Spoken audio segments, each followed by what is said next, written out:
hindi kayang takasan ang init ng hapon sa Maynila para itong isang kumot na may bigat na yumayakap sa buong siyudad at pumapasok sa bawat siwang ng madingding at bintana. Para kay Marco, ang init sa loob ng kanilang mali na inupahang kwarto ay mas masahol pa.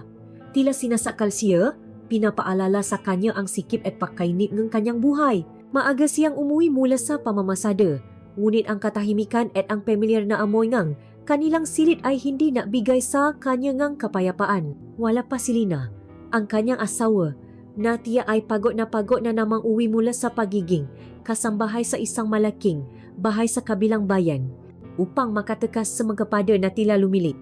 Napasya siyang ayusin ang tumutulong gripo sa likod bahay, isang malit na gawain na makbibigay sa kanyang kahit kaunting abala. Habang siya'y nakayuko, sinusubukang higpitan ang isang turnilyo. Isang anino ang biglang tumakip sa sikat ng araw sa kanyang likuran. Nang siya'y lumingon, naroon si Isabel, ang kanilang landlady, nakatayo sa may pintuan ng kusina nito. Siya ay nasa mga 40 taong gulang na. Isang biyuda na may taglay na ganda ngang isang prutas na nahihinok. Isang gandang hindi na sariwa ngunit puno ngang tamis at pangako. Nakasuot ito ngang isang manipis na satin duster na dahil sa init at pawis ay bahagyang dumidikit sa kanyang katawan. Binabakat ang kurba ngang isang babaeng nasa hustong gulang. Ang buhok niyang mahaba ay nakapusot ng hindi maayos. May ilang hibla na naligaw at dumidikit sa kanyang batok na nababasa ng pawis. Sa isang iglap, habang pilit inaabot ni Marco ang turnilyo sa ilalim, nadula sa kanyang kamay ang liaba. Gumawa itong malakas na ingay nang bumaksa sa semento. Agad siyang yumuko para kunin ito, ngunit sa hindi inaasahang pagkakataon, yumuko rin si Isabel upang tumulong. Sa padyuko nito, bahagyang bumukas ang kanyang robe at nasilayan ni Marco ang isang bahagi ng kanyang balikat na makinis sa ang guhit ng kanyang dibdib na malalim na natatapan lamang ng manipis na tela ng kanyang pantulog. Ngunit hindi iyon ang napatigil sa kanya, kundi ang amoy. Isang pinahalong amoy ng mamahaling sabon, pulbos, at ang kakaibang amoy ng balat ng isang babae na pinagpawisan. Isang amoy na nakalalasing, na tila gumising sa isang bahagi ng kanyang pagkatao na matagal nang natutulog. Itinayo ni Isabel ang kanyang katawan. Hawa na ang liyaba. Gumiti ito, isang ngiting tila may kahulugan. Salamat Marco, napakasipa mo naman, sabi nito sa isang boses na malambing at bahagyang paus. Inabot niya ang liyaba at sinadya niyang dampiin ang kanyang daliri ang kamay ni Marco. Isang magaang dampi, ngunit para itong kuryenteng gumapang sa buo niyang katawan. Tinitigan siya ni Isabel ng diretso sa mata, isang titik na mas matagal kaysa sa kinakailangan, isang titik na tila natatanong ng akit at nangangako. Sa sandaling iyon, sa ilalim ng nakapapasong, init ng hapon, alam ni Marco na may isang bagay na nasimula. Isang bagay na mapanganib at hindi niya dapat naisipin. Mula ng hapong iyon, isang hindi mapakaling espiritu ang sumanib kay Marco. Ang gabing dati ay payapa at napupuno lamang ng mahimbing na tulog sa tabi ni Lina ay naging isang larangan ng digmaan para sa kanyang isipan.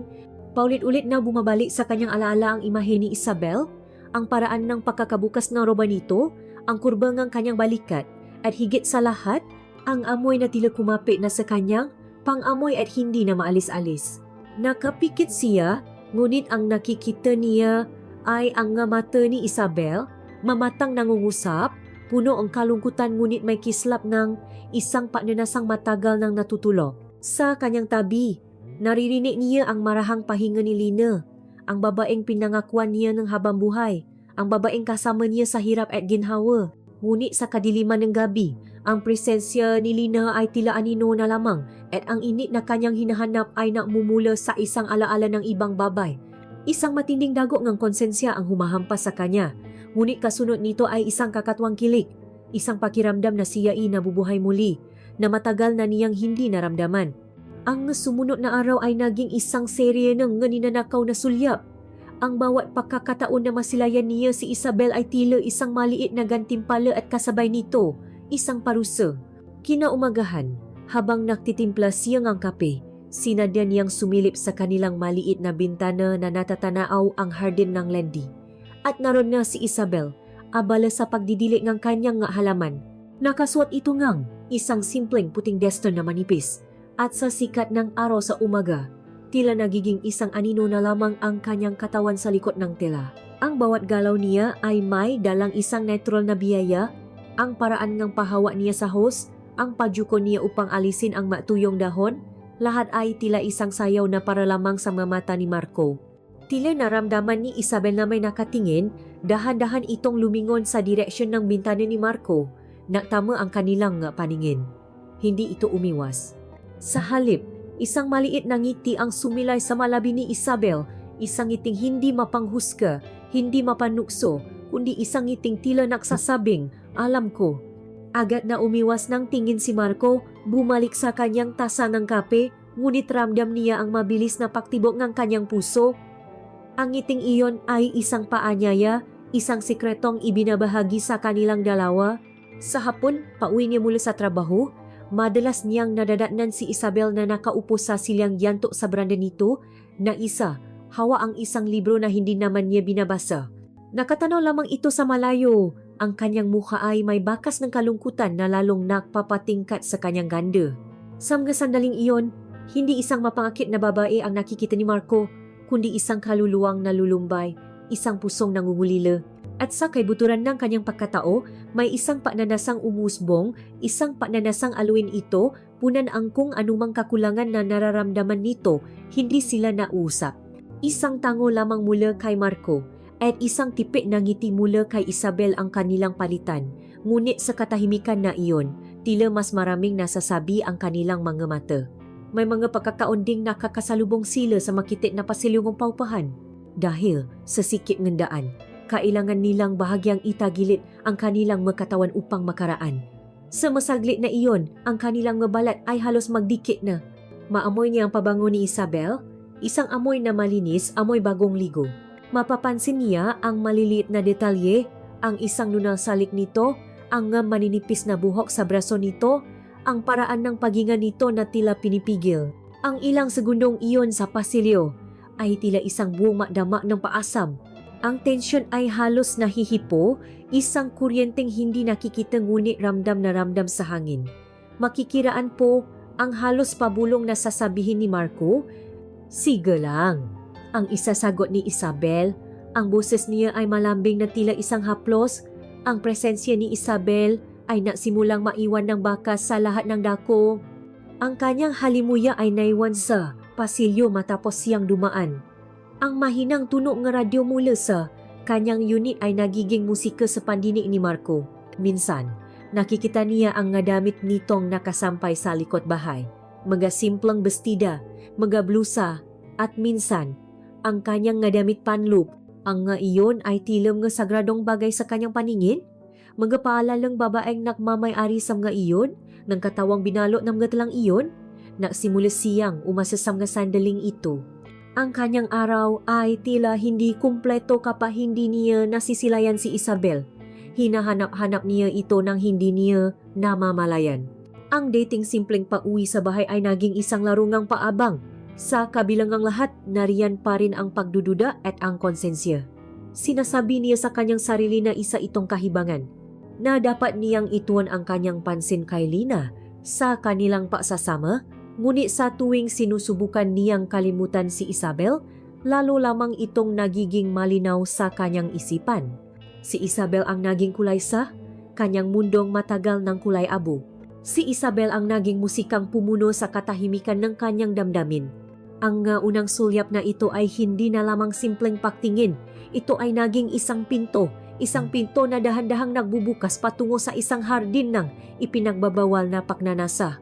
At alam ni Marco, sa bawat pagsulyap niya, sa bawat pangiti ni Isabel, isang hakbang na naman ang kanyang ginagawa palapit sa pintong iyon, palapit sa isang tukso na hindi niya alam kung kaya niyang labanan. Ang takip silim sa Maynila ay may dalang kakaibang salamangka. Ang matinding sikat ng araw ay napapalitan ng malambot na kulay kahel at lila, at ang ingay ng siyudad ay dahan-dahang humihina, nagiging isang malayong ugong na lamang. Ngunit para kay Marco, ang oras na ito ay may dalang kalungkutan. Ito ang oras kung kailan nararamdaman niya ng husto ang kanyang pag-iisa. Si Lina ay palaging ginagabi sa trabaho at si Marco ay nasanay ng kumain ng hapunan na ang tanging kasama ay ang tunog ng lumang telebisyon o ang huni ng makuliglik sa labas. Isang gabi, habang tinutusok niya ang tinido ang kanyang kanin ng walang gana, isang kato ang narinig niya sa kanyang pintuan na bahagyang nakaawang. Patingin niya, naroon si Isabel, may hawa na isang maliit na plato. Marco, pasensya na sa abala, sabi nito. Ang boses ay tila musika sa katahimikan ng gabi. Naluto kasi ako ng adobo. Napasobra. Baka gusto mong tikman. Masarap itong may kasamang mainit na kanin. Naalangan man ay tinanggap ni Marco ang plato. Ang amoy pa lamang ng adobo ay sapat na para gisingin ang kanyang natutulog na panlasa. Naku, salamat po Ma'am Isabel. Nakabala pa po kayo. Ngumiti si Isabel. Isang ngiting umabot hanggang sa kanyang mata. Isabel na lang. Huwag ng may maam. Hindi naman ako ganun katanda. Tumawa ito ng mahina. Sili na ba? Wala pa. Tumango si Marco. Opo, baka hating gabi na naman po iyon makawi. Tuwing Bayernes, laging abala sa bahay nga amo niya. Nakita ni Marco ang pababago sa mukha ni Isabel, isang bakas na awa ay paunawa. Kawawa naman pala kayo, paliging na isa sa hapunan. Hindi na ito tagal. Ngunit ang salitang iyon at ang lasang ang adobong luto nito ay nanatili kay Marco hanggang sa kanyang pagtulog. Hindi iyon ang huling pagkakataon. Tila naging isang ritual na ang pagdalaw ni Isabel tuwing takip silim. Minsan, may dala itong hiniwang mangga, minsan ay isang pirasong cake. Hindi na ito kumakato, dadaan lamang ito sa tapat ng kanyang pinto, sisilip, at kapag nakita siyang naisa, lalapi ito at makikipagwentuhan. Ang usapan nila ay nagsimula sa masimpleng bagay. Ang panahon, ang balita sa TV, ang sismis tungkol sa ibang nangungupahan. Ngunit habang tumatagal, unti-unti silang napupunta sa mas malalim at mas personal na mga paksa. Isang gabi, habang nakasandal si Isabel sa hambang ang pinto at si Marco ay nakaupo sa loop, isang malungkot na kanta ang tumugtok sa radyo. Paborito iyan ng yumaong asawa ko. Biglang sabi ni Isabel, ang tingin ay nasa malayo. Sa tuwing naririnig ko iyan, naaalala ko kung paano niya ako isayaw sa aming maliit na sala kahit wala namang okasyon. Sa unang pagkakataon, nauwento si Isabel tungkol sa kanyang nakaraan. Ikinuwento niya ang kanyang kalungkutan mula nang mawala ang kanyang asawa, ang katahimikan ng malaking bahay na dati ipuno ng buhay, ang pakiramdam na mag-isa sa patanda. Habang siya inaksasalita, pinakmamasdan ni Marco ang kanyang labi. Kung paano nito binibikas ang bawat salita ng may pananabik at pihati. Nakikita niya ang kislap ng galuha sa gilid ng kanyang mata, galuhang hindi pinapatulong ngunit naroon, nakbabadyang umagos. Sa masandaling iyon, hindi siya ang landlady, hindi siya ang biyudang matanda sa paningin ng iba. Sa mata ni Marco, siya ay isang babaeng may pusong nasugatan, isang babaeng uhaw sa kalinga. Dahil sa kanyang pagiging bukas, naramdaman din ni Marco ang kalayaang mabahagi ng kanyang sariling mapasanin. Ikinuwento niya ang pagod sa maghapong pagmamaneho, ang pakiramdam na tila paulit-ulit na lang ang bawat araw. Ang unti-unting panlalami ng kanyang relasyon kay Lina na dulot ng kanilang pagiging abala sa kanya-kanyang trabaho. Hindi naman sa hindi ko na siya mahal, pag-amin ni Marco sa mahinang boses. Pagod lang siguro kami pareho. Pag-uwi niya, tulog na halos. Pag-alis ko, tulog pa siya. Minsan, parang dalawang estranghero na lang kami na nagsasama sa isang bubong. Nakikinig si Isabel ng buong atensyon. Hindi siya nagbigay ngang payo. Tumango lamang siya. At sa kanyang mata, nakita ni Marco ang isang malalim na paunawa. Isang paunawang matagal na niyang hindi nakita mula kay Lina. Ang mapausap na iyon sa takip silim ay naging kanilang munting santuwaryo. Isang lugar kung saan maari nilang hubarin ang kanilang mamaskara at ipakita ang kanilang totoong nararamdaman. Naging isang mapanganib na ugnayan iyon. Isang ugnayan na hindi nakabase sa pisikal na atraksyon lamang, kundi sa emosyonal na koneksyon. Nararamdaman ni Marco na naunawaan siya ni Isabel. Sa piling nito, siya ay si Marco, ang lalaking may mapangarap at matakot, hindi lang ang asawa ni Lina o ang super na naghahanap buhay. Pagkatapos ng kanilang usapan, maiwan si Marco na balisa. Huhugasan niya ang platong pinaglagyan ng pagkain na bigay ni Isabel at ang natirang amoy ng pabango nito sa kanyang kamay ay magpapaalala sa kanya ng kanilang pinausapan. Pagdating ni Lina, pagod at halos walang imik. Isang matinding paghahambing ang magaganap sa kanyang isipan.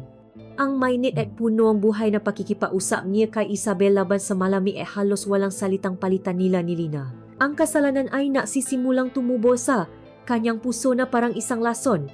Ngunit kasabay nito ay ang isang hindi mapigilang pananabi. Pananabi para sa susunod na takip silim, para sa susunod na pag-usap, para sa babaeng nagbigay sa kanya ng pakiramdam na siya ay muling nakikita at naririnig.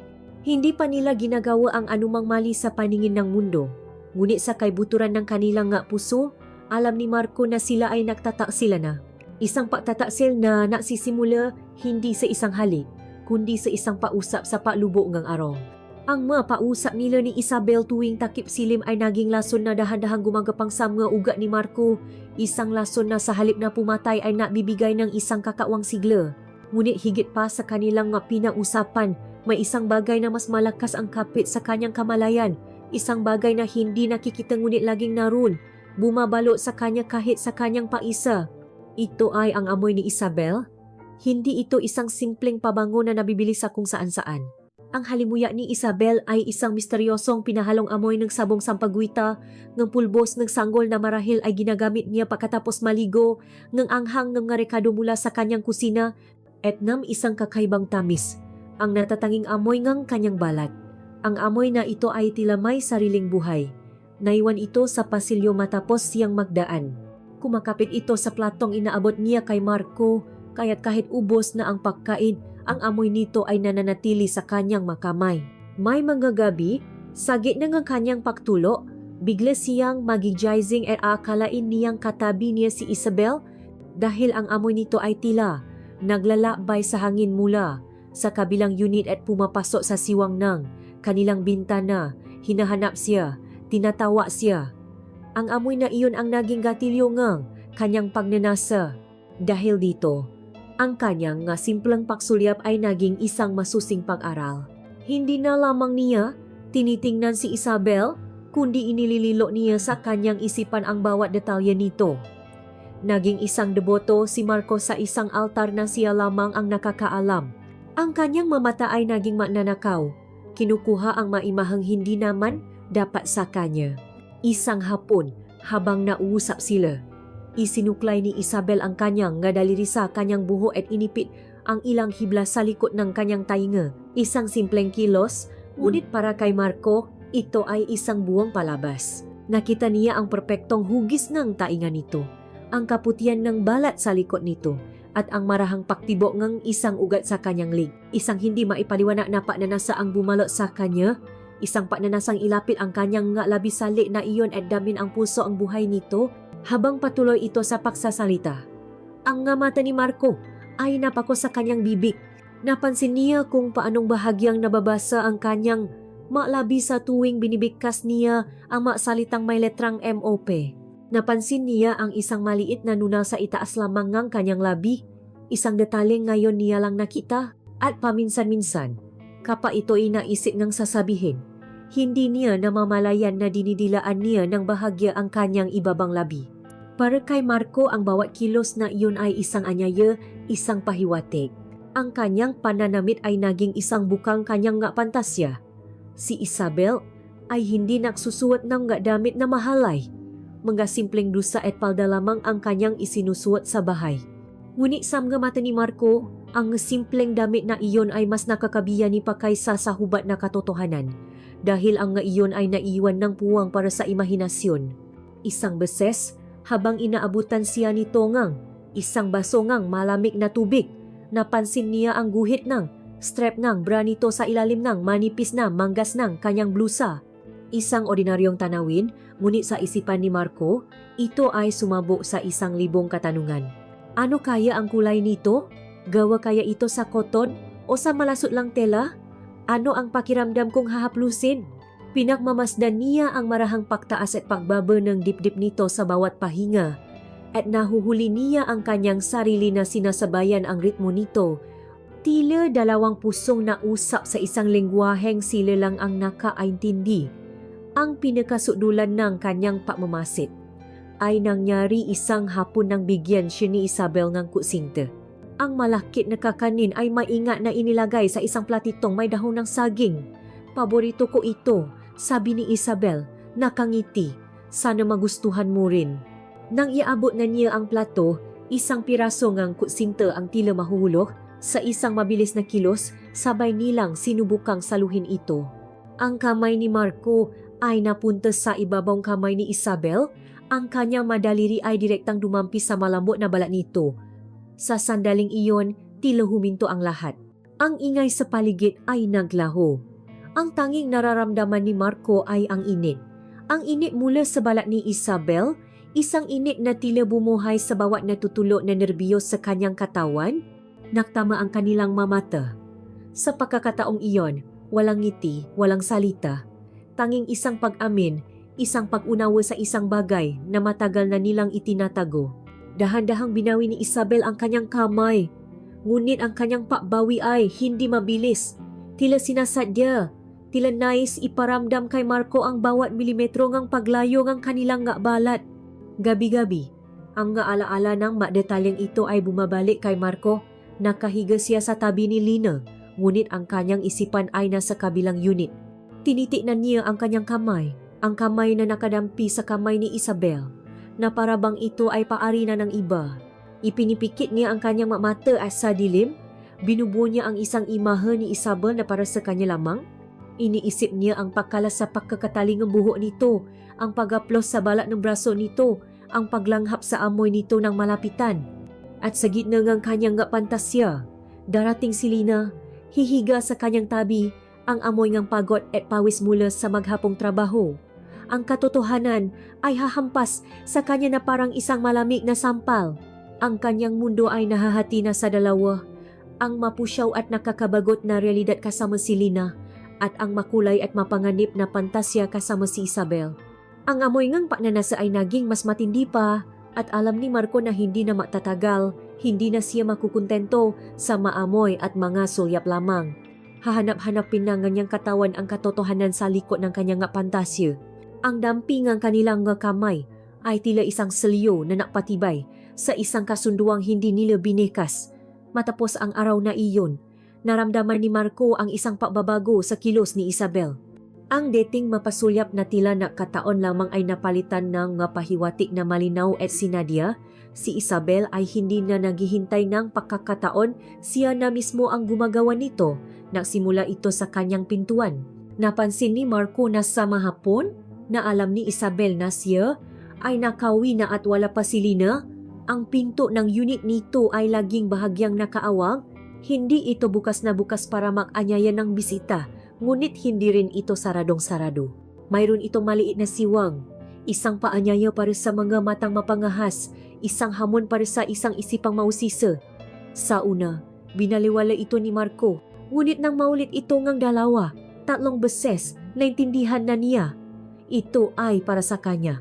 Dahil sa siwang na iyon, ang mundo ni Isabel ay unti-unting lumalabas. Naririnig ni Marco ang mahinang tunog ng kanyang ginagawa sa loop. Ang kalansing nga kubiertos habang siya inagahanda ng hapunan. Ang tunog ng radyo na napapato ng malulungkot na kundiman. Minsan, naririnig niya itong humuhuni. Isang himik na malungkot ngunit matamis, ang huni ng isang taong na isa. Nakatayo lamang si Marco sa labas ng kanyang sariling pinto. Sa dilim ng pasilyo, nakikinig. Ang simpleng pakikini sa mga tunog ng kanyang buhay ay nakbibigay sa kanya ng isang kakawang pakiramdam ng pagiging malapit dito para siyang isang multo, isang lihim na tagamasi sa pribadong buhay ni Isabel. At sa bawat tunog na kanyang naririnig, lalong lumalalim ang kanyang pagnanasang malaman kung ano pa ang mayroon sa loob ng pada na iyon. Ang pagkakataong kanyang hinihintay at kinatatakutan ay dumating isang Sabado ngang hapon. Pawi si Marco nang makita niya si Isabel sa may tarangkahan. Hirap na hirap sa dala nitong 2 malaking bayong na mga pinamili. Tulungan ko na po kayo, Isabel. Alok niya, ang kanyang boses ay tila nanggaling sa ibang tao. Ngumiti si Isabel, isang ngiting pagod ngunit puno ang pasasalamat. Naku, salamat Marco. Kung hindi ka dumating, hindi ko alam kung paano ko ito maaayat lahat. Ito na iyon. Ang hadlang sa pagitan ng kanilang mundo ay guguho na. Sumunod si Marco sa kanya. Bit-bit ang dalawang bayong na mabigat ngunit tila walang bigat dahil sa kaba at pananabik na kanyang nararamdaman. Pagbukas ni Isabel ng pinto, isang bagong mundo ang bumungat kay Marco. Ang unang pumasok sa kanyang kamalayan ay ang amoy. Ang buo at puro na amoy ni Isabel, hindi na ito isang halimuyak na dala ang hangin, kundi ang mismong hangin na kanyang nilalanghap. Ang kanyang unit ay malinis at maayos. Ang kasangkapan ay lumon na ngunit alagang-alaga. May mga les-doilis sa ibabaw ngang bawat mesa at mga malilit na porselan ng palamuti. Sa isang sulok, may isang larawan ng kanyang yumaong asawa na kangiti. Ang buong lugar ay may aura ang pagiging pambabay, ngunit higit sa lahat, mayroon itong hindi may tatagong aura ang kalungkutan. Isang lugar na tahimik, isang lugar na naghihintay. Doon na lang sa kusina, Marco, sabi ni Isabel. Dinala ni Marco ang mabayong sa maliit na kusina. Habang inilalapa niya ang maito, ang kanyang mata ay hindi sinasadyang napadako sa silid tulugan ni Isabel na ang pinto ay bukas na bukas. At doon, sa ibabaw ngang kanyang kamay na maayos ang pagkakalalata ng puting kumot, nakalata ang isang piraso ng damit na napatigil sa paginga ni Marco. Isang itim na pantulok. Ngunit hindi ito ordinaryong pantulok. Gawa ito sa manipis na tela na may maburdangang las, isang kaswotang tila hango sa isang panaginip, isang kaswotang nagsusumigaw ngang pangakit at lihim. Hindi ito basta lamang nakapatong doon. Tila ito inilata ng may pagsisiyasat, isang obra maestra sa isang exhibit. Ang itim na kulay nito ay isang matapang na kaibahan sa kaputian ng kama na tila sinasadyang pagdiinan ang presensya nito. Nanuyo ang lalamunan ni Marco. Ang kanyang isipan ay lumihang ang isang imahe ni Isabel na suot ang itim na damit na iyon. Ang kanyang maputing balat ay lalong lumilitaw. Ang kanyang nga kurba ay binabakat ng manipis na tela. Napaywas siya ang tingin, tila isang magnanakaw na nahuli sa akto. Ramdam niya ang painit ng kanyang nga pisngi. Gusto mo ba ang malamig na mainom? Tatanong ni Isabel na tila walang kamalay-malay sa epektong kanyang ginawa. Tumango na lamang si Marco, hindi makapasalita. Habang umiinom siya ng malamig na tubig sa kusina nito, si Isabel ay abala sa paayos ng mapinamili, ang katahimikan ay nababalot ng tensyon. Ang imahang ng itim na pantulo ay nakatata na sa kanyang isipan. Pagkatapos ng ilang sandali, humarap si Isabel sa kanya, wala na ang ngiti sa kanyang labi. Ang kanyang mata ay seryoso, tila may kakayahang basahin ang pinakatatagong laman ng kanyang kaluluwa. Marco, sabi nito sa isang boses na malambot ngunit may bigat. Masaya ka ba? Sa buhay mo? Ang tanong ay tumama kay Marco na parang isang kidlat. Hindi ito isang simpleng kumusta. Ito ay isang tanong na sumisiyasat, isang tanong na humuhukay. Walang sagot na lumabas sa kanyang bibig. Tumingin lamang siya kay Isabel. Sa kanyang mata, nakita ni Isabel ang sagot, ang kanyang paaalinlangan, ang kanyang kalituhan, ang kanyang pagod. Iyon na ang kumpirmasyong hinihintay nito. Umalis si Marco sa unit ni Isabel na parang isang banga. Ang mundo sa labas ay tila nawalan ng kulay. Ang tanging malinaw sa kanyang isipan ay ang itim na lis at ang tanong na nanunuot hanggang sa kanyang kaluluwa. Ang pahiwatig ay tapos na. Ito na ay isang direktang paanyaya. At alam niyang sa kabila ng takot, sa kabila ng konsensya, isang bahagi sa kanya ang sabik na tumugon. Ang tanong ni Isabel ay iniwan si Marco na lumulutang sa isang dagat ng kalituhan. Paalis niya sa unit nito, pakiramdam niya ay naiwan siya ng isang bahagi nga kanyang sarili doon at dinala niya ang isang bahagi nga misteryo ni Isabel sa kanyang pagbabalik. Nampo siya sa dilim ng kanilang mali na silid. Ang tangiliwanag ay mula sa siwang sa ilalim ng pinto. Ang imaheng ang itim na pantulog ay paulit-ulit na sumasayaw sa kanyang isipan, isang ipinagbabawal na pangitain. Ang tanong nitong, masaya ka ba? Ay umulit-ulit sa kanyang pandinig na parang isang sirang plaka, isang tanong na hindi niya masagot dahil ang pagsagot nito ay mangangahulugan ng paamin sa isang katotohanang matagal na niyang itinatago kahit sa kanyang sarili. Ang tunog ng susi sa seradura ang pumutol sa kanyang pagmumuni-muni. Isang pamilya na kaluskos na dati inabibigay sa kanya ng kapanatagan, ngunit ngayon ay tila isang babala. Pumasok si Lina, at kasabay ngang kanyang pakpasok ay ang pakpasok ng tunay na mundo. Isinara niya ang pinto, at ang dilim ay lalong lumukop sa kanila. Marco, Bakit hindi ka makbukas ng ilaw? Tanong ni Lina. Ang boses niya ay pagod. Kinapa niya ang switch at sa isang kisap mata, ang silid ay naligo sa liwanag ng kanilang solong bumilya. At sa liwanag na iyon, nakita ni Marco ang kanyang asawa, ang katotohanan ng kanyang buhay. Ang buhok ni Lina ay nakatali sa isang magulong pusod. Ang kanyang uniforme, isang murang polo shirt at itim na pantalon, ay may mga lukot at ilang maliliit na mansa. May dala siyang amoy, hindi ang amoy ng pabango, kundi ang amoy ng trabaho, isang pinahalong amoy ng mantika mula sa niluto niyang hapunan para sa kanyang nga amo, ng panlinis na sahig, at ang uso ng siyudad na kumapit sa kanyang pauwi. Bumaksa ito sa upuan, kasabay ng pabaksa ng kanyang bag sa sahig. Isang malalim na buntong hininga ang kumawala sa kanya, ang tunog ng isang katawang pagod na pagod. Kumain ka na? Tanong niya, hindi nakatingin kay Marco, abala sa pagtanggal ng kanyang sapatos. Oh, sagot ni Marco, nainit na lang ako, natira nating sinigang. Mabuti naman, sabi ni Lina, maliligo lang ako, ang laki-laki ng pakiramdam ko. Ito ang kanilang ritual gabi-gabi. Ang nga pamilyar na tanong, ang nga pamilyar na sagot. Isang sayaw na kabisadong-kabisado na nila, walang bagong hakbang, walang sorpresa. Habang pinapanood ni Marco si Lina na naglalakat patungo sa banyo, isang malamig na pakiramdam ang gumapang sa kanya. Tiningnan niya ito na parang isang estranghero. Ang asawa niya, ang babaeng minahal niya, ay tila isang anino na lamang na tinitong sarili. At siya, marahil, ay isa na ring anino sa paningin nito. Pagkatapos ng ilang minuto, lumabas si Lina mula sa banyo, nakasuot ng kanyang karaniwang pantulog. Isang luma at kupas na t-shirt na may larawan ng isang cartoon character na halos hindi na makilala at isang maluwa na shorts na gawa sa cotton. Ang damit ay malinis at malambot na dahil sa maraming beses na paglalaba. Ngunit ito ay walang hugis, walang kislap, isang kasuotang para lamang sa pagpapahinga, hindi para sa pagnanasa. At sa sandaling iyon, sa pagtingin niya sa suot ni Lina, ang isipan ni Marco ay gumawa ng isang malupit na pagtataksil. Biglang sumulpo sa kanyang alaala ang imahangang itim na les na pantulog ni Isabel na kalata sa puting kama. Ang isip niya ay agad na nahambing.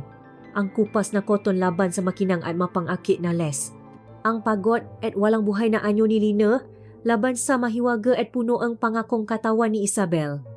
Isang matinding dagugngang konsensya ang tumama sa dibdib ni Marco.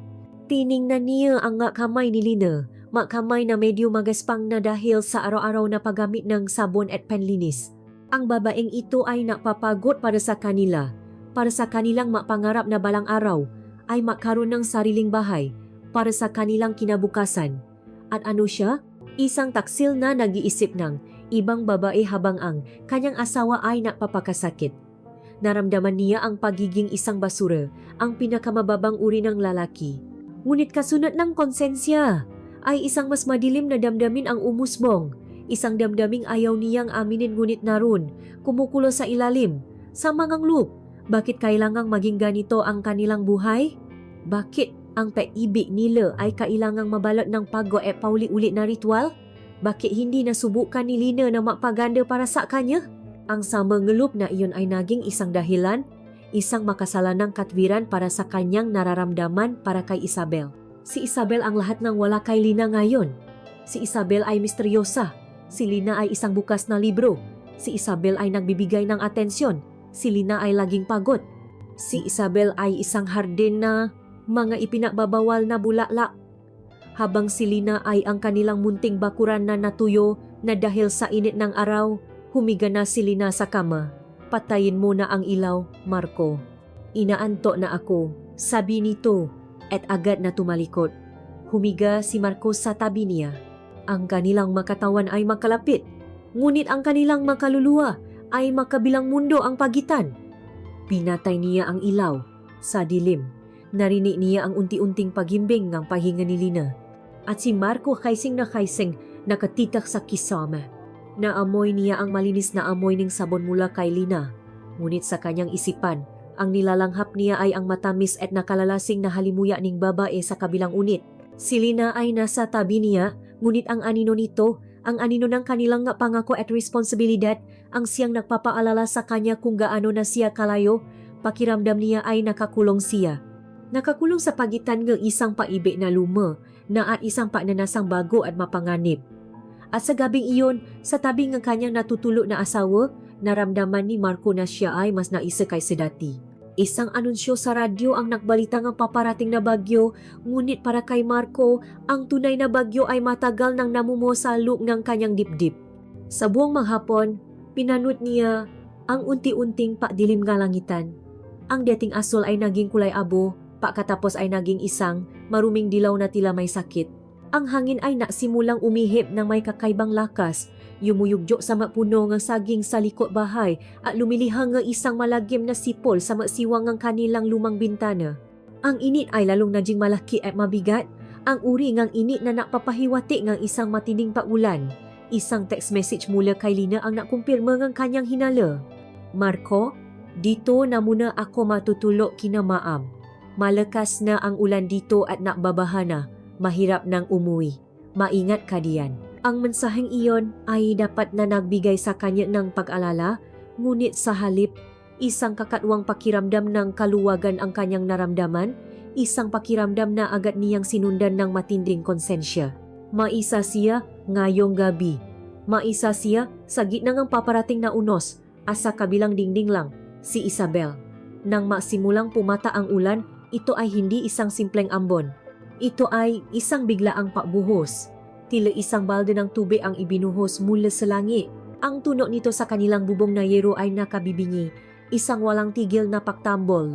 Kasabay nito ang matatalim na kidlat na panandalyang napapaliwanag sa buong paligid, sinusundan ng dagundong ang kulo na tila napapayanig sa buong kabahayan. At pagkatapos, sa isang iglap, namatay ang lahat. Ang bumbilya ay kumurap ngang 2 beses at tuluyang nawalan ng liwanag. Ang electric fan ay huminto sa pag-ikot. Ang ingay ng radyo ay napalitan ng katahimikan. Isang ganap na kadiliman at katahimikan sa loob, habang sa labas, ang bagyo ay lalong nangangalit. Bigla, ang maliit na silid ay tila naging isang kulungan, ang init ay agad na dumobel. Tanging ang pauli-ulit na liwanag ng kidlat ang nagsisilbing ilaw, na lumilihangang nga nakakatakot na anino sa dingding. Siya ay nag-iisa, ngunit pakiramdam niya ay may kasama siya, ang kanyang nga makasalanang isipan. Sa gitna ng ugong ng hangin at lakas ng ulan, may narinig siyang isang mahinang tunog. Isang pakato, napakabagal at halos hindi marinig. Sa una, inakala niyang guni-guni niya lamang ito. Ngunit umulit ito, mas malakas ng kaunti. Kinakabahang lumapit si Marco sa pinto at dahan-dahan itong binuksan. Sa labas, nakatayo si Isabel, ang kanyang muka ay nababalutan ng ginintuang liwanag mula sa kandilang kanyang hawak. Ang buhok niya ay bahagyang basah at nakasuot siya ngang isang simpleng bestida. Ang kanyang nga mata ay malaki at puno ng takot. Marco, sabi nito, ang boses ay nanginginig, halos hindi marinig dahil sa ingay ng bagyo. Pasensya na sa abala, natatakot kasi ako. Mag-isa sa dilim, lalo na kapag kumikidlat. Itinaas nito ang hawak na kandila. Nadala ako ngang isa para sa iyo. Walang salitang lumabas sa bibig ni Marco. Tumango lamang siya at binuksan ng mas malaki ang pinto. Isang senyas para ito ay pumasok. Pumasok si Isabel. At kasama niya ang liwanag at ang kanyang pamilya na amoy na ngayon ay mas matindi sa loob ng kanilang maliit at kulop na espasyo. Inilapak nila ang 2 kandila sa isang maliit na mesa. Ang liwanag nito ay mahina at hindi mapakali, lumilika nga aninong sumasayaw sa kanilang mamukha at sa dingding. Umupo sila sa sahig, makalapi dahil doon lamang abot ng liwanag. Sa labas, ang mundo ay nagwawala. Ngunit sa loob ng munting bilog ng liwanag na iyon, tila sila ay nasa ibang mundo, isang santuaryong sila lamang ang nakakaalam. Salamat dito, sabi ni Marco na sa wakas ay nakapagsalita. Ayos lang, sagot ni Isabel. Mas mabuti nang may kasama, ang katahimikan sa pagitan nila ay puno nga hindi masabing salita. Ang tanging naririnig ay ang kanilang mapaginga at ang bagyo sa labas. Ang maganitong gabi, biglang sabi ni Isabel sa mahinang boses, naalala ko ang asawa ko. Takot din ako sa kulot nun. Puro kapak nandiyan siya. Hahawakan niya lang ang kamay ko hanggang sa makatulo ako. Habang nakukuwento siya, ang kanyang mata ay naging malungkot na wala sa isang malayong alaala. Dahil sa kadiliman at sa kanyang pagiging bukas, nahanap ni Marco ang lakas ng loob na maksalita rin. Ako naman, sabi niya, hindi ako takot sa bagyo. Ang kinatatakutan ko ay ang maaraw na walang pagbabago. Ang gigising ka, magtatrabaho, uwi, matutulog, tapos ulitin mo lang kinabukasan. Iyon ang nakakatakot para sa akin. Ang pakiramdam na baka ganito na lang ako habang buhay. Nagtama ang kanilang nga mata sa liwanag ng kandila. Sa mga mata ni Isabel, nakita ni Marco ang isang paunawa na mas malalim pa sa anumang salita. Dahan-dahan, sa gitna ng init at malakit na hangin, ang kanilang nga tuhod na makatabi ay nakdikit. Isang aksidente, marahil, ngunit wala sa kanila ang umiwas. Ang simpleng pagdidikit ng kanilang mabalat ay tila isang kumpisal, isang paamin sa atraksyon na matagal na nilang pinipigilan. Inabot ni Isabel ang kanyang kamay at marahang ipinatong sa braso ni Marco. Ang kanyang dampi ay mainit at nakakakalma, ngunit kasabay nito, nagpapadala ito ng 1,000 boltahe ng kuryente sa buong katawan ni Marco. Hindi ka nag-iisa sa nararamdaman mo, Marco. Bulong nito, ang kanyang hininga ay mainit at may amoy ng kape. Alam ko ang pakiramdam ng pagiging mag-isa, kahit may kasama ka. Ang masalitang iyon ang tuluyang gumiba sa lahat ng natitirang pader sa puso ni Marco. Sa wakas, may isang taong nakakaintindi. May isang taong nakakakita sa kanya, sa tunay na siya.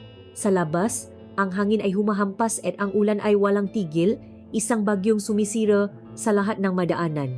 Ngunit sa loob ngang maliit na silid na iyon, sa liwanag ng 2 kandila, isang ibang uri ng bagyo ang kasaksagan, isang bagyo ng damdamin na mas mapanira, isang bagyo na handa ng wasakin ang kanilang nga mundo. Kinaumagahan, ang mundo ay tila binagong anyo. Ang bagyo ay lumipas na, nag-iwan ng isang tanawing basa, sariwa, ngunit may mabakas ng pinsala. Ang hangin ay malinis at presko, at ang araw ay dahan-dahang sumisikat. Ang liwanag nito ay tumatagos sa mga ulap na nakawata-wata na. Ngunit sa loob ng mali na unit ni Marco, ang hangin ay mabigat at hindi nakbabago, wala pa ring kuryente. Ang katahimikan ay mas malalim kaysa sa karaniwan. Isang katahimikang puno nga salitang hindi nabikas at mga damdaming hindi na maitatago, hindi nakatulog si Marco. Ang bawat sandali ng nakdaang gabi ay malinaw na nakaukit sa kanyang isipan. Ang liwanag ng kandila na sumasayaw sa mukha ni Isabel, ang init ng kanyang kamay sa kanyang braso, ang kanyang bulong na tila isang lihim na ibinahagi sa kanya lamang, ang pader sa pagitan nila ay gumuho na sa gitna ng bagyo.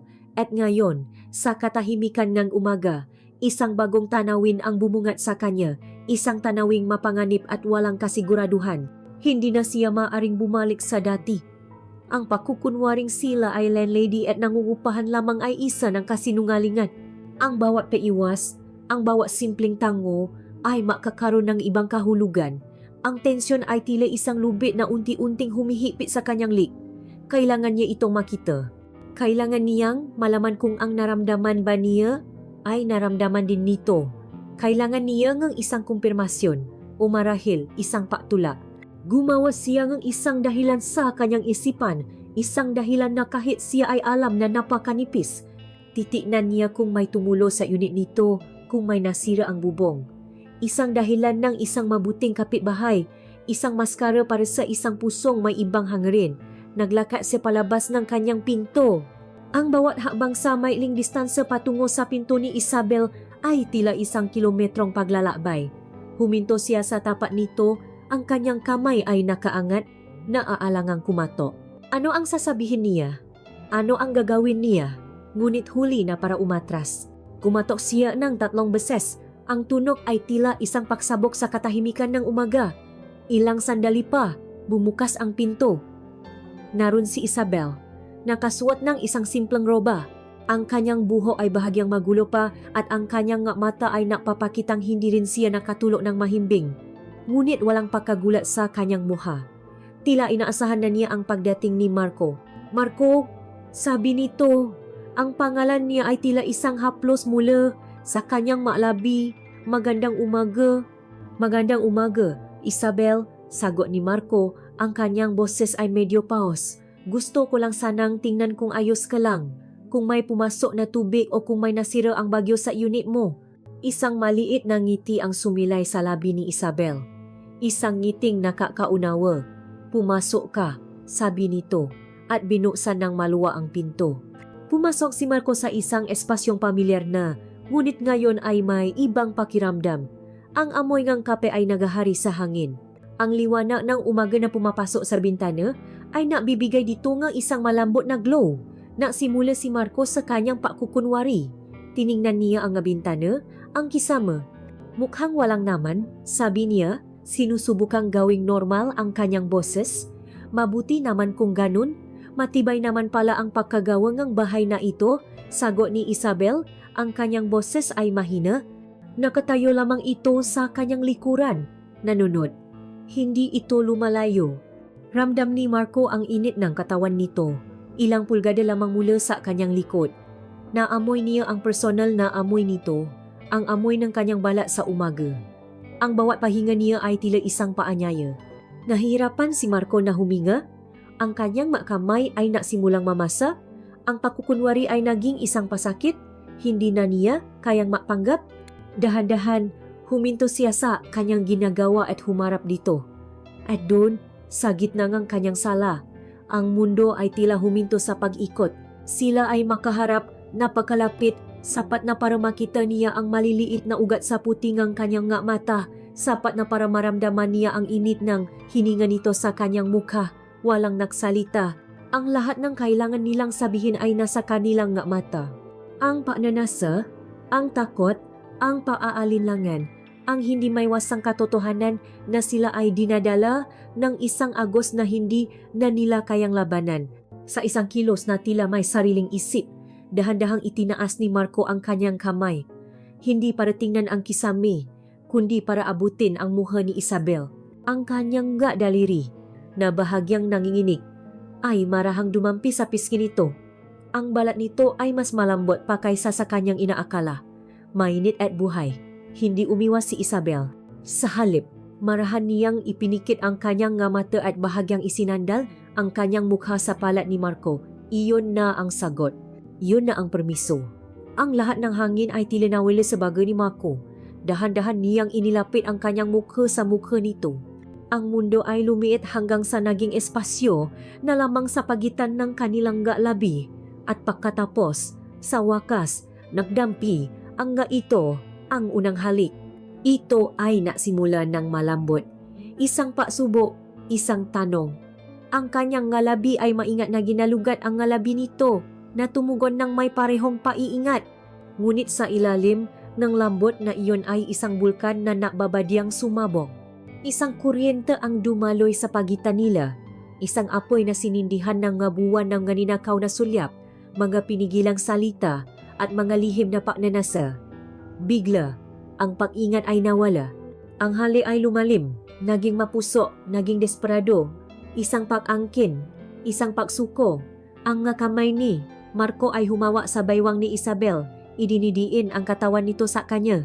Ang braso naman ni Isabel ay pumulupot sa kanyang bato. Ang daliri nito ay isiniksi sa kanyang buhok. Ito ay isang halik na lasang kalungkutan at peasa, lasang kasalanan at kalitasan.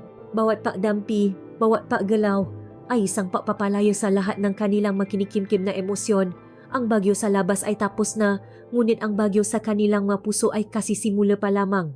Nang sa wakas ay magiwalay ang kanilang malabi, sila ay parehong habol ang hininga. Ang kanilang no ay makadikit, ang kanilang mata ay nakapikit. Ang katahimikan na bumalot sa kanila ay hindi na katahimikan ng pag-aalinlangan, kundi katahimikan pagkatapos ng isang paksabog. Alam ni Marco na sa sandaling iyon, isang linya ang kanyang tinawid, isang linyang hindi na niya maaring balikan pa. At sa pagitan ng bawat pagtibok ng kanyang puso, alam niyang wala na siyang pagsisisi. Ang halik na iyon ay hindi isang tuldok, kundi isang kuwit. Isang maikling paghinto bago magsimula ang isang panibagong talata sa kanilang kuwento. Habang sila kadikit pa, habol ang kanilang hininga, dahan-dahang iminula ni Isabel ang kanyang mata. Sa mga matang iyon, nakita ni Marco ang isang desisyon, isang paanyayang hindi na kailangan pang bigkasin.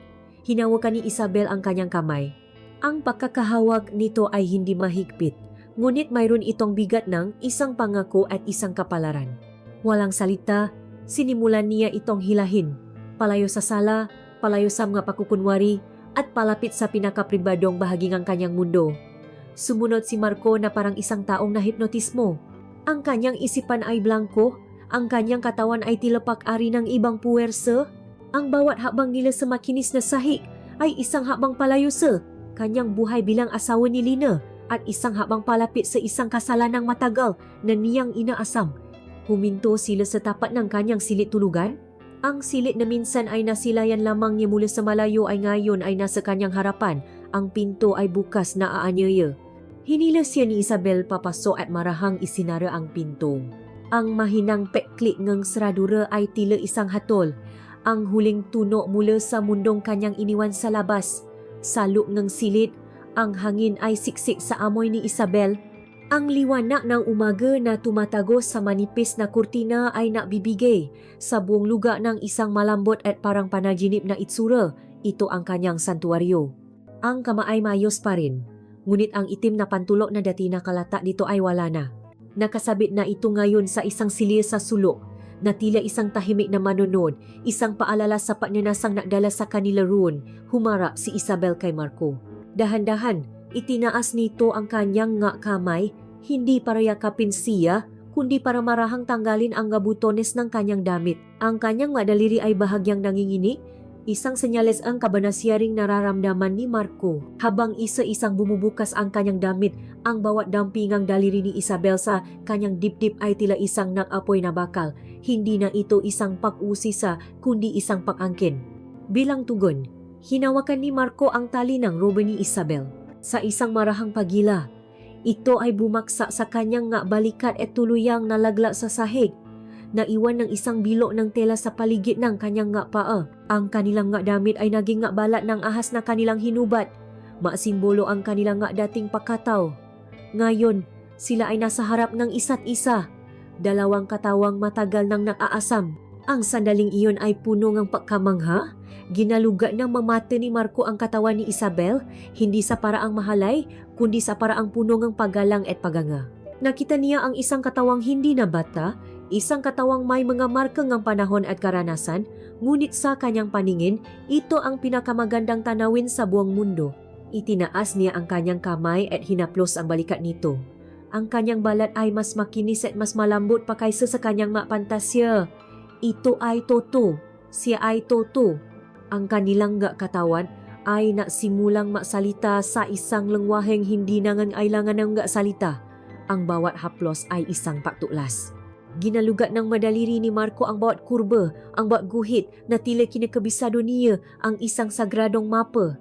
Hinaplos naman ng kamay ni Isabel ang kanyang braso, ang kanyang likod, na tila sinusukat ang kanyang lakas, ang bigat ng kanyang pasanin. Ang kanilang halik ay hindi na tulad ng nauna. Ito ay mas mabagal, mas malalim, isang pausak nga makaluluwa sa pamamagitan ng mga labi. Sa bawat pakdampi, tila may ibinabahagi silang isang lihim, isang piraso ng kanilang pagkatao na hindi pa nila na ipapakita kaninuman. Ang kama na dati isang entablado lamang ng kanyang pantasya ay naging kanilang kanlungan. Ang pagbagsak ng kanilang katawan sa malambot na kutson ay hindi isang aktong kahalayan, kundi isang pagsuko. Isang pagsuko sa kanilang mga pagnanasa, sa kanilang kalungkutan, sa hindi maiwasang katotohanan na sila ay para sa isa-isa, kahit sa sandaling iyon lamang. Ang pagsanip ng kanilang katawan ay hindi lamang pisikal, kundi isang pagtatakpo ng dalawang uhaw na kaluluwa sa isang disyerto ng kalungkutan. Para kay Marco, ito ay isang paglaya mula sa paulit-ulit at walang kulay na buhay. Para kay Isabel, ito ay isang pababalik, isang muling paalap ng apoy na matagal ng pinatay ng panahon at pangungulila, walang pakmamadali. Ang bawat galaw ay may layunin, ang bawat dampi ay may kahulugan. Ang hangin ay napuno ng tunog ng kanilang hininga, ng ungol na pinipigilan, ng pangalang binubulong na parang isang dasal. Isang mahabang pakauhaw na sa wakas ay napawi. Isang matinding pakagutom na sa wakas ay nabiyan ng katugunan. Sa kasudulan ng kanilang paisa, tila nawala ang mundo sa labas. Wala ng bagyo, wala ng umaga, wala ng asawa, wala ng nakaraan. Tanging ang ngayon, tanging sila. Pagkatapos ng lahat, habang ang kanilang mga katawan ay makayakap pa at ang kanilang mga pahinga ay unti-unti nang kumakalma, Isang kakaibang katahimikan ang bumalot sa silid. Ang panaginip ay unti-unting naglalaho. Ang malambot na liwanag ng umaga ay tila mas tumalim. Tiningnan ni Marco ang mukha ni Isabel na nakasupsop sa kanyang dibdib. Sa kapayapaan ng kanyang pagkakatulog, nakita niya hindi lamang ang kanyang bagong kalaguyo, kundi ang babaeng gumawa sa kanya na isang taksil. Ang init ng katuparan ay unti-unting napalitan ng lamig ng katotohanan. Ang kasalanan na nalunok sa agos ng pangnanasa ay nagsimulang lumitaw muli sa ibabaw, humihingi ng pansin. Ang unang hakbang sa ipinagbabawal na paraiso ay naibigay na. Ngunit ngayon, sa katahimikan pagkatapos ng pagsasama, nagsimula nang maramdaman ni Marco ang matinik na nakapalibot sa hadin. Ang kanilang unang pagsasama ay hindi naging isang alaala na lamang, kundi isang simula. Ang unang kabanata sa isang aklat ng makasalanan na sila mismo ang sumusulat. Ang sumunod na araw at linggo ay naging isang serye ng mga ninakaw na sandali, mga hiyas na kanilang pinupulot mula sa oras na dapat ay para sa iba. Ang kanilang buhay ay umikot sa isang bagong ritual, isang mapanganib na sayaw na pinamumunuan ng pagkakataon at pangangailangan. Ang pag-alis ni Lina sa umaga ang nagsisilbing hudyat. Pinapanood ni Marco ang kanyang asawa habang naglalakad ito papalayo sa kanilang eskinita, isang pamilyar na anino na nawawala sa siksikan ng gataw. At sa sandaling mawala na ito sa kanyang paningin, isang hindi mapakaling kaba ang kanyang nararamdaman, isang halo ng takot at pananabik. Mabibilang siya ng ilang minuto, tila isang sundalong naghahanda para sa isang misyon, bago siya dahan-dahang lalabas ng kanilang pinto, lilingon sa kaliwat kanan, at mabilis na papasok sa katabing unit. Ang bahay ni Isabel, na dati isang mahiwagang lugar, ay naging kanilang kanlungan. Sa loob nga pada na iyon, sila ay malaya. Hindi siya si Marco, ang asawa ni Lina. Hindi ito si Isabel, ang biyudang landlady. Sila lamang, 2 taong nagpupuno sa kakulangan ng isa-isa. Ang kanilang mapananasa ay hindi na lamang natatapos sa silit tulugan, ito ay kumalat sa buong kabahayan. Nagluluto sila ang tanghalian ng makasama. Ang simpleng pagiwa ang sibuyas o pagalosan niluluto ay nagiging isang intimong sayaw sa luamkang maliit na kusina. Kumakain sila sa isang mesa, nausap tungkol sa nga simpleng bagay. Ikinuwento ni Marco ang nga nakakatawang pasahero na kanyang naisakay. Ikinuwento ni Isabel ang kanyang nga plano para sa kanyang hardin. Ito ang masandaling anomalidad na ninakaw nila. Isang pagkukunwaring sila ay isang tunay na maasawa. Isang ilusyong mas masarap pa kaysa sa katotohanan. Ngunit ang kanilang relasyon ay nabubuhay sa anino ng takot. Ang bawat tuno mula sa labas ay isang banta. Ang isang biglaang katok sa pinto ni Isabel ay sapat na para patigilin ang kanilang nga puso. Minsan, habang sila'y makayakap sa sala, may kumatok na isang ahente na nakbabenta ng kung ano-ano. Ang kanilang pagmamadaling magtago, si Marcos sa loob ng banyo, pinipigil ang kanyang hininga habang naririnig niya ang boses ni Isabel na nakikipausap sa estranghero, ay isang malinaw na paalala kung gaano kahina ang pundasyon ng kanilang kaligayahan. Ang kanilang komunikasyon ay lumawa sa pamamagitan ng teknolohiya. Ang kanilang cellphone ay naging masisitlan ng kanilang lihim. Isang simpleng text mula kay Isabel sa gitna ng araw inisip kita ay sapat na para mabigay ngiti sa labi ni Marco habang siya ay nasa gitna ng trapik. Isang text mula sa kanyang mamaya ay isang pangakong nabibigay buhay sa buong maghapon ni Isabel. Ngunit ang mamensahang ito ay mga bumbari na maaring sumabo anumang oras. Si Marco ay naging isang eksperto sa pagtatago. Ang kanyang cellphone ay laging nakataop. Agad niyang binubura ang bawat mensahe matapos basahin. At sa tuwing tumutunog ang kanyang telepono kapag nasa malapit si Lina, isang matinding kaba ang dumadaloy sa kanyang buong katawan na tila siya ay isang kriminal na malapit ng mahuli. Habang ang ninakaw na sandali sa piling ni Isabel ay puno ng buhay at kulay. Ang kanyang nga oras sa piling ni Lina ay lalong naging kulay abo. Ang kanilang maliit na silid na dati isang tahanan ay naging isang selda. Ang hapunan nila ay kadalasang nagaganap sa katahimikan. Ang tanging maririnig ay ang tunog ng kanilang nga kutsara at tinidor. Sinusubukan ni Marco na maksimula ng usapan, ngunit ang kanyang nga salita ay tila walang bigat. Isang pearte na alam niyang hindi kapanipaniwala. Pakiramdam niya ay isang espiya sa kanyang sariling pamamahay. Ang pinakamasakit na bahagi ay ang gabi. Sa kamang kung saan sila nangako ngang walang hanggan, isang malawak na espasyo ang kasinungalingan ang namamagitan sa kanila. May gagabing sinusubukan ni Lina na maging malambing, isang pagod na pag-abot ngang kamay sa dilim, ngunit si Marco ay umiwas. Makukunwari siyang pagod o tulo na. Ang pagtanggi niyang iyon ay isang matalim na punya na itinara niya hindi lamang sa puso ni Lina kundi sa kanyang sarili. Ang kanyang katawan, na puno nga alaala ni Isabel, ay hindi na kayang tumugon sa babaeng dapat niyang mahalin. Ang kasalanan ay hindi na isang matinding dago, kundi isang palaging sakit, isang lagnat na hindi gumagaling. Sa paglipas ng panahon, napansin ni Marco ang pagbabago kay Isabel. Ang dating landlady na kontento na sa mga ninakaw na sandali ay tila naghahanap na ng higit pa. Hanggang kailan tayo ganito, Marco? Tanong nito isang hapon. Habang sila ay nakahiga pagkatapos ng kanilang pag-isa, ayokong maging isang lihim na lamang habang buhay.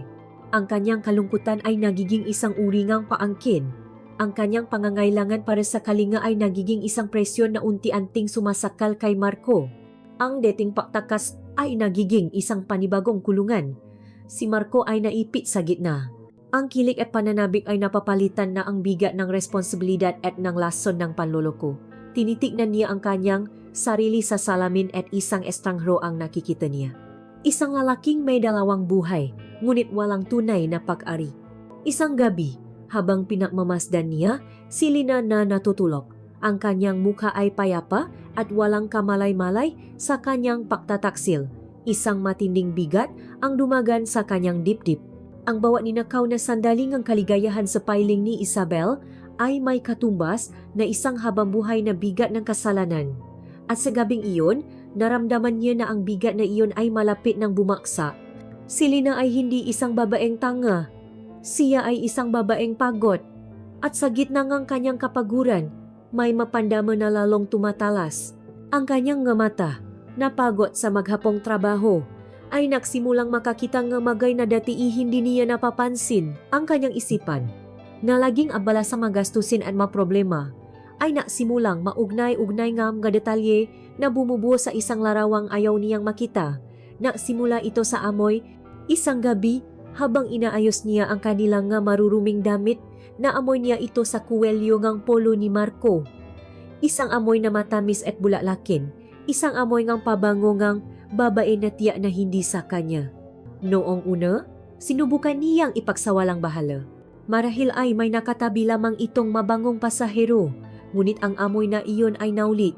At sa tuwing maamoy niya ito, isang maliit na tini ang tumutusok sa kanyang puso. Pagkatapos, napansin niya ang cellphone. Ang cellphone ni Marco, na dati iniiwan lang kung saan-saan, ay tila naging karuktong ng kanyang katawan. Dala-dala niya ito kahit sa banyo. Laging nakataob sa mesa. At sa tuwing siya ay papalapit habang ginagamit niya ito, mabilis niya itong itatago o isasara. Ang kanyang makilos ay kilos ng isang taong may itinatago. Ang distansya sa pagitan nila ay lalong lumawa. Hindi na ito distansya na dulot ng pagod, kundi distansya na dulot ng galihim. Si Marco ay pisikal na naroon sa kanilang silid, ngunit ang kanyang kaluluwa ay nasa ibang lugar. Kapag kinakausap niya ito, ang mata nito ay tumatago sa kanya, nakatingin sa isang mundong hindi niya abot. Ang kanilang kama, na dati isang lugar ng pahinga, ay naging isang malawak na disyerto ng panlalamig. Pakiramdam ni Lina ay naglalakad siya sa isang bahay na puno nga salaming basag. Ang bawat hakbang ay maingat, ang bawat salita ay may pag-alinlangan. Ang dating tiwala ay napalitan ngang isang nakakapasong hinala. Para kay Marco, ang kanilang tahanan ay naging isang korte. Ang bawat tingin ni Lina ay isang peuse. Ang bawat tanong nito, gaano man kasimple, ay tila isang akusasyon. Saan ka galing? Sino ang katext mo? Bakit ka ginabi? Ang matanong na ito ay mapatibong na iniwasan niya, at sa bawat pag-iwas niya, lalo lamang niyang pinapatunayan ang kanyang pagkakasala. Ang bigat ng kanyang kasinungalingan ay nagsimulang maiwan ng pisikal na bakas. Lagi siyang balisa. Hindi siya makatulog ng mahimbing, maging ang kanyang pagkain ay naapektuhan. Ang dating sigla sa kanyang mata ay napalitan ng isang anino ng paalala. Isang Biyernes ng hapon, sinabi ni Lina kay Marco na ma-overtime siya hanggang hating gabi. Ngunit ito ay isang kasinungalingan. Isang paing inihagis niya sa dagat ng kanyang pagdududa Umaasang walang kakagat. Nagpaalam siya sa kanyang amo ng maaga. Ang puso niya ay kumakabok sa isang ritmo kang takot at determinasyon. Habang papalapit siya sa kanilang lugar, ang bawat hakbang ay tila isang parusa. Isang bahagi sa kanya ang nagdarasal na sana ay mali siya, na sana ay madatnan niya si Marco na nag-isa, nanonood ng TV, at lahat ng kanyang hinala ay gawa-gawa lamang ng kanyang pagod na isipan. Ngunit habang siya ay nasa eskinito pa lamang, natanaw na niya. Ang pintungang unit ni Isabel ay bahagyang nakaawang at may kaunting liwanag at mahinang tunog ngang tawanan na namumula sa loob. Isang tawanan na matagal na niyang hindi naririnig mula sa kanyang asawa. Naniga si Lina sa kanyang kinatatayuan. Ang hangin ay tila nawala sa kanyang baga. Nagtago siya sa likod ng isang poster sa anino kung saan hindi siya makikita. Nais niyang umalis. Tumakbo palayo at magpanggap na walang nakita. Ngunit ang kanyang pa ay tila nga bakal na nakabaon sa lupa. At pagkatapos, bumukas ang pinto. Unang lumabas si Marco, ang kanyang muha ay nakangiti. Isang ngiting matagal nang ipinagkait nito sa kanya. Sumunod si Isabel na nakatayo sa may hambangang pinto. Nausap sila ng pabulong, maksalitang hindi marinig ni Lina ngunit ang kahulugan ay malinaw na malinaw. At dun, sa ilalim ngang mahinang ilaw ng pasilyo, nakita ni Lina ang isang sandaling pumatay sa lahat ng natitirang paasa sa kanyang puso. Itinaas ni Isabel ang kanyang kamay at marahang inalis ang isang bagay sa pisngi ni Marco, marahil ay isang pilik mata o isang hiblang ng buhok. Isang kilos na napakaliit na pagkaordinaryo. Ngunit ang sumunod na ginawa ni Marco ang bumasa sa mundo ni Lina. Hinawakan niya ang kamay ni Isabel, dinala ito sa kanyang labi, at biniyan ito ngang isang mabilis ngunit puno ngang kahulugang halik bago ito binitawan. Isang halik sa kamay, isang kilos ng isang makasintahan, isang kilos na puno ngang paglalambing at sikretong paari. Hindi nila nakita si Lina. Pagkatapos ng sandaling iyon, tumalikod na si Marco at pumasok sa kanilang unit. Isinara naman ni Isabel ang kanyang pinto. Ang pasilyo ay muling naging tahimik. Ngunit para kay Lina, ang katahimikang iyon ay mas maingay pa kaysa sa isang pagsabog. Nanatili siyang nakatayo sa dilim, hindi gumagalaw, na tila isang estatwang bato. Ang imahe ng halik na iyon ay pauli-ulit na umikot sa kanyang isipan, isang lason na dahan-dahang kumakalat sa kanyang buong sistema. Walang luha, walang galit. Tanging isang nakakabinging kawalan. Isang malalim na butas ang biglang lumitaw sa kanyang dibdib, isang butas na alam niyang hindi na kailanman mapupunuan. Hindi siya sumunod kay Marco. Hindi siya kumatok sa pinto ni Isabel para gumawa ng iskandalo. Dahan-dahan na parang isang matandang hirap na sa paglakat, tumalikod siya at nagsimulang maglakat palayo, papalayo sa bahay na dati niyang tinawa na tahanan. Hindi niya alam kung saan siya pupunta. Ang tanging alam niya ay ang bawat hakbang papalayo ay isang hakbang palayo sa isang kasinungalingan, ngunit palapit sa isang masakit na katotohanan ng babaguhin ang kanyang buhay magpakailanman. Hindi umuwi si Lina ng gabing iyon. Hindi rin siya umuwi kinaumagahan. Si Marco ay naiwan sa isang impyerno ng pag-aantay at paalala. Ang kanyang isipan ay lumilikha ng 1,000 posibleng sitwasyon. Bawat isa ay mas masahol kaysa sa nauna. Nahanda siya nga kasinungalingan, nga paliwanag, nga pagsusumamo. Hinanda niya ang kanyang sarili para sa isang bagyo ng sigaw, nga akusasyon at nga luha. Ngunit ang dumating ay hindi isang bagyo. Ito ay isang katahimikang mas nakakabingi pa kaysa sa pinakamalakas na kulok.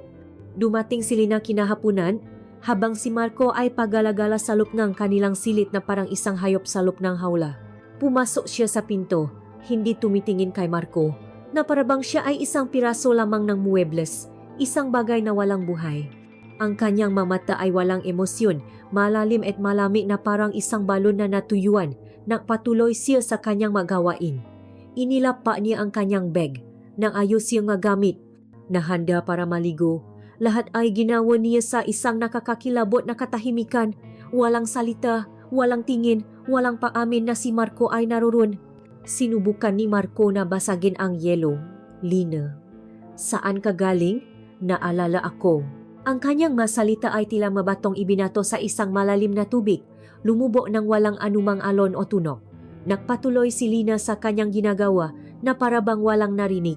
Ang katahimikang iyon ang naging kanilang bagong buhay. Naging isang walang hanggang parusa na ipinataw ni Lina hindi lamang kay Marco, kundi pati na rin sa kanyang sarili. Nagluluto pa rin siya para kay Marco, ngunit ang pagkain ay laging iniwan na lamang sa mesa, malamig at walang pagmamahal. Naglaba pa rin siya ng kanyang damit, ngunit iniwasan ng kanyang magkamay na madikit sa balat nito. Natutulog sila sa isang kama, ngunit isang malawa at nagyayalong karagatan ang namamagitan sa kanila. Ang katahimikan ni Lina ay naging isang pada na hindi kayang gibain ni Marco. Mas masaho pa ito sa sigaw. Ang sigaw ay may katapusan. Ang galit ay maaring humupa. Ngunit ang kanyang katahimikan ay isang paghatol na walang hanggan, isang paalala sa bawat segundo ng kanyang pagtataksil. Dahil sa impyerno sa kanyang sariling tahanan, sinubukan ni Marco na hanapin ang kaligtasan sa lugar kung saan nagsimula ang lahat ng ito. Pinuntahan niya si Isabel, dala ang bigat ng kanyang konsensya. Hindi na pwede, Isabel, sabi niya, ang kanyang boses ay basak. Alam na niya, sa palagay ko. Ngunit ang kalungan na kanyang hinahanap ay isa na ring bitak. Nakita niya sa mata ni Isabel hindi ang paunawa, kundi ang takot. Ang takot na maywang maisemuli. Anong ibig mong sabihin? Tanong nito. Ang kanyang boses ay may bahid ng pag-aalala. Alis ka. Iwan mo ako. Babalik ka sa kanya. Sa buhay na iyon na kinamumuhian mo. Niyakap siya ni Isabel ng mahigpit. Isang yakap na hindi na napapahiwati ng pagnanasa, kundi ng desperation. Doon napagtanto ni Marco ang kanyang tunay na sitwasyon. Hindi na siya makakatakas. Nakatali na siya hindi lamang sa isang kasalanan, kundi sa dalawang babae. Nakakulong siya sa pagitan ng malamig na katahimikan ni Lina at ng desperadong pangangailangan ni Isabel. Umalis siya sa unit ni Isabel na may mas mabigat na pasanin, wala siyang napuntahan, wala siyang pag-ari. Isa siyang multo na naglalakbay sa pagitan ng dalawang mundo, hindi kabilang sa alinman sa ito. Ang kwento ay natatapos isang gabi, ilang linggo matapos ang pagkakatuklas. Si Marco ay nakaupo mag-isa sa dilim ng kanilang silid. Ang ilaw ay nakapatay. Marahil dahil ayaw niyang makita ang anino ng kanyang sariling kalungkutan. Sa mesa sa kanyang harapan, may isang platong kanin at isang pirasong isda, ang hapunan na inihanda ni Lina. Malamig na ito, tulad ng lahat ng bagay sa pagitan nila. Walang gana niyang isinubo ang pagkain, ang bawat butil ng kanin ay tila buhangin sa kanyang bibig. At habang siya'y kumakain sa katahimikan, isang pamilya na amoy ang dahan-dahang pumasok sa siwang ng kanilang bintana. Ang amoy ngang nilulutong pagkain mula sa kusina ni Isabel. Marahil ay ginisa o adobo. Ang amoy na dati gumigising sa kanyang pagnanasa. Ang amoy na naging simbolo ngang isang ipinagbabawal na paraiso. Ngunit ngayon, ang amoy na iyon ay iba na. Hindi na ito nakakaakit. Ito ay naging isang sumbat. Ang bawat paglanghap ay isang paalala ng kanyang kasalanan. Ang amoy ng kanyang pagtataksil. Ang halimuya ng kanyang pagkawasak. Naupo si Marco sa dilim, sa pagitan ng malamig na pagkaing simbolo ng kanyang nasirang pangako at ng mabangong amoy na simbolo ng kanyang hindi mapatakasang pagkakasala. Hindi siya galit. Hindi siya nagsisisi. Siya ay wala ng maramdaman. Isang lalaking nawala, nakakulong sa isang walang hanggang takip silim na siya mismo ang lumikha. Walang katapusan ang kanyang parusa dahil ang kanyang kulungan ay hindi na ang maliit na silit, kundi ang kanyang sariling isipan na habang buhay na babahayan ng anino ni Lina at ng amoy ni Isabel